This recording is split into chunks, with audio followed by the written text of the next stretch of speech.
Alhamdulillah pemirsa, kembali lagi di Damai Indonesiaku dan pada kali ini kita masuk pada segmen tanya jawab untuk lebih memahami tema kita hari ini. Dan di sebelah saya sudah ada jemaah yang ingin bertanya. Assalamualaikum warahmatullahi wabarakatuh. Waalaikumsalam warahmatullahi wabarakatuh. Dengan Mbak siapa Mbak? Ibu Lia. Ibu Lia, mangga silahkan disampaikan pertanyaannya. Assalamualaikum warahmatullahi wabarakatuh. Waalaikumsalam. Maaf Ustadz, Ustazah, saya ingin bertanya, mewakili teman-teman saya juga.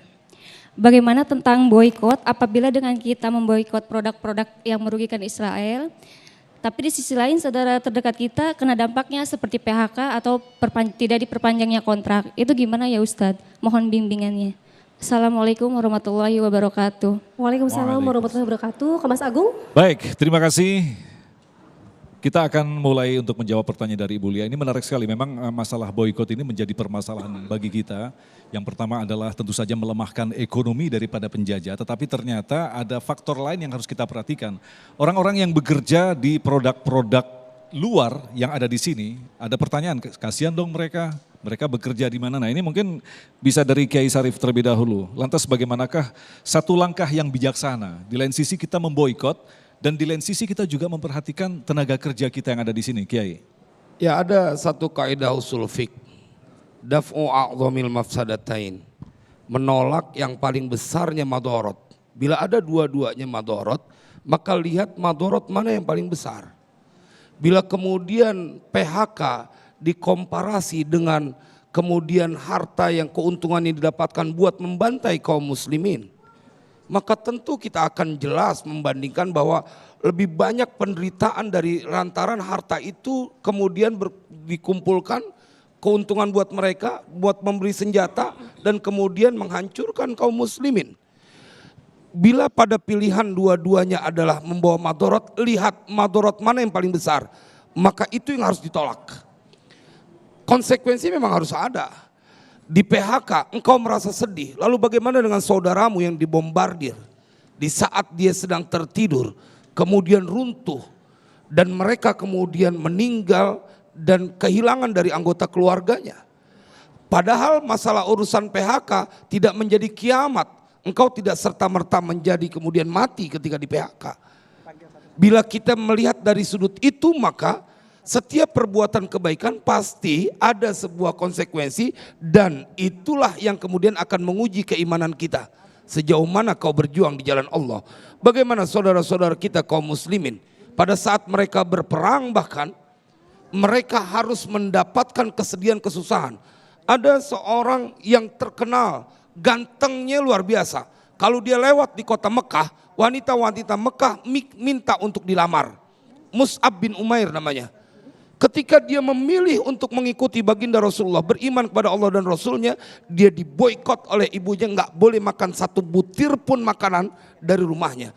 Dan dia tetap menerima itu demi untuk menunjukkan cintanya kepada baginda Rasulullah. Dan PHK terlalu sederhana dibanding penderitaan saudara-saudaramu.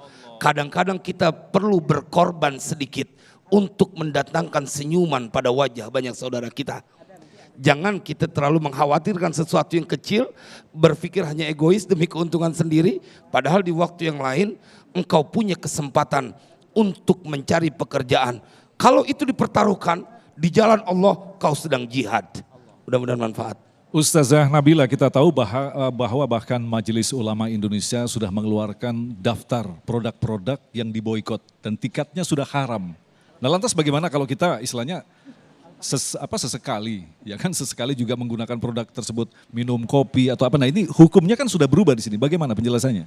Ya, memang dalam ayat Al-Quran Allah Subhanahu Wa Taala berfirman, ya ayyuhar rusulu kulu minat tayyibati wa amalu salihah. Ya, wahai para rasul, kulu minat tayyibat, makanlah dari makan yang tayyib dan wa amalu salihah. Nah, dalam kita berkonsumsi memang kita dituntut untuk makan yang halal dan tayyib. Ya, halal produknya, halal pembuatannya, halal cara mengelolanya. Nah, walaupun ada produk-produk yang sudah ada cap halalnya, tapi produk tersebut mendukung mendukung Israel dengan ada fatwa sekarang yang keluar yaitu haram mengkonsumsi produk-produk yang mendukung Israel, maka ya walaupun di situ sudah ada capnya itu tapi termasuk dalam kondisi yang haram.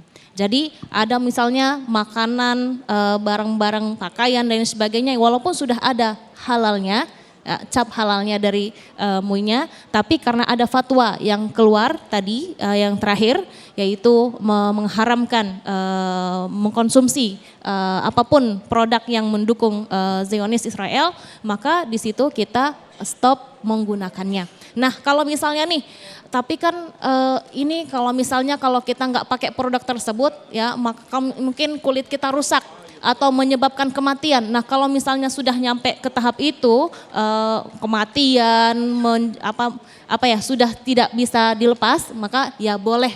Tapi kita pun menggunakannya sesuai kebutuhan saja. Ya jadi bukan untuk menghumbar-humbar, tapi sesuai kebutuhan.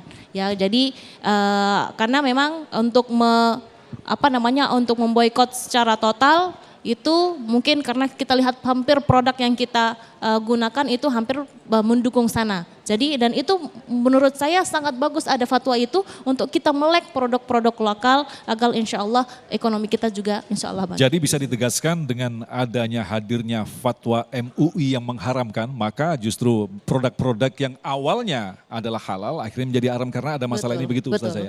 Baik pemirsa, nanti insya Allah kita lanjutkan lagi untuk menyimak pertanyaan selanjutnya, namun kami ingatkan Anda masih punya kesempatan untuk mendukung Dai Muda Pilihanku. Sekali lagi Anda bisa mengunjungi di menti.com dan masukkan kode 1511789 atau scan barcode yang kami tampilkan di layar kaca Anda, kemudian pilih Dai Muda pilihan Anda. Kita kembali selepas pesan-pesan berikut ini.